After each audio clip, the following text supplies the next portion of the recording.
What's up guys, and welcome back to the channel. It's been a while since I posted anything on here, so I figured with this video it'd be a good chance to talk about where I've been. To start off, I haven't posted anything because I hurt my back, so I really just had to focus on resting and getting better physically. The process has been slow, but it's actually been going really well, and I feel like I'm finally ready to get back into the shop and start working on the cars. I still have to be mindful of what I'm doing, so I have to avoid like lifting extremely heavy things and, you know, be careful about my positioning, but I can still slowly start getting back into it. Now that we know where I've been, let's talk about where we're at right now. So I'm gonna start working on the cars again, and my plan was to really focus on these two, and that still is the case. But I did end up picking up another car recently, so this is a 2006 Mazda 3. This thing is pretty grimy from sitting for the last year under a tree. It even has some stuff like this, which I don't necessarily know what, you know, whoever installed this was thinking, but it's like vinyl wrap. Maybe there's rust under there, but we'll find that out later. Interior though is pretty mint actually.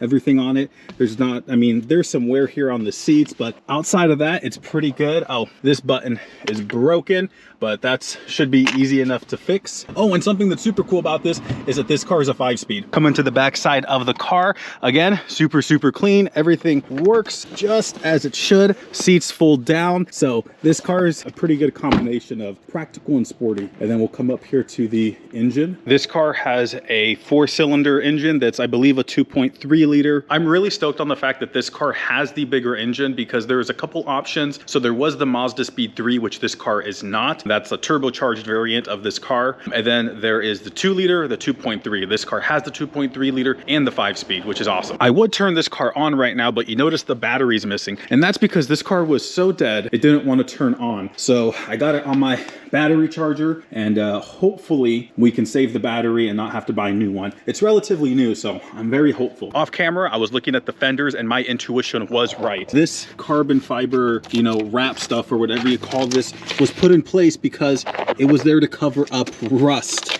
You can actually see some right there underneath. This area is rusty, and then might be a little hard to see, but this area underneath as well is rusty. Coming to the other wheel well, you can see that there's more rust right here. So yeah, this is definitely not a clean chassis. The rust is honestly a really big bummer, but at the end of the day, I do think it's gonna be okay, and it's gonna really play into my plans long term. Here's my thought process. These two cars are obviously under construction, so while I'm finishing these cars up, this gives me something that I can drive at events. Even though a front wheel drive hatchback is not the typical thing I drive, I still think it's gonna fit the bill because it's gonna allow me to go to events. There is the other like monetary side of it. The car was really cheap. I know the previous owners of the Mazda 3, and the way that it came into my possession was they emailed me a little bit ago, and they're like, hey, it's time for me to let go of this car just because, you know, I can't drive anymore. They're an older couple, and so they're like, name your price. I was very honest. I was like, look, I only have $1,500 that I can spare right now. You know, if you wanna take the car to the open market and get more, let me know. I'm glad to help you clean up this car so you can get like every dollar that it's worth. They are just the nicest people ever and said, it's not really about the money, just give me $1,000 and we'll call it even. So I ended up paying them $1,000 for the car, and at that price point, I really can't see myself going wrong with it. My plan is that I'm just gonna use this as a seat time car probably for the next 1 to 2 seasons. By then, these two cars should be done,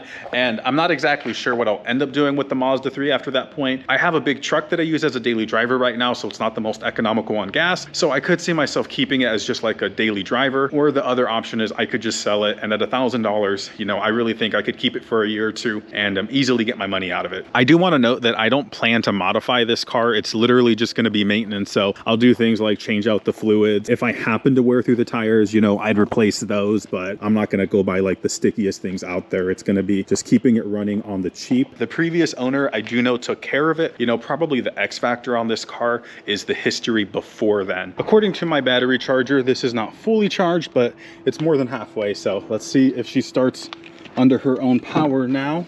I think she might. The lights are on, so that's a good sign.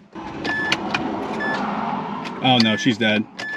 Unfortunately, the battery seems to be dead, so I'm probably gonna end up having to get a new one, but that's okay. I don't think there's gonna be too much content on this car because, again, it's just gonna be like a seat time car. It's not gonna get modified. I'm pretty much just kind of go through it, change out basic maintenance stuff that needs to be done, and other than that, it's gonna get left alone. Next time I'm out in the shop, I'm likely gonna be working on these cars, so follow along if you want to see more of that. Thanks for watching, guys. I'll see you in the next video.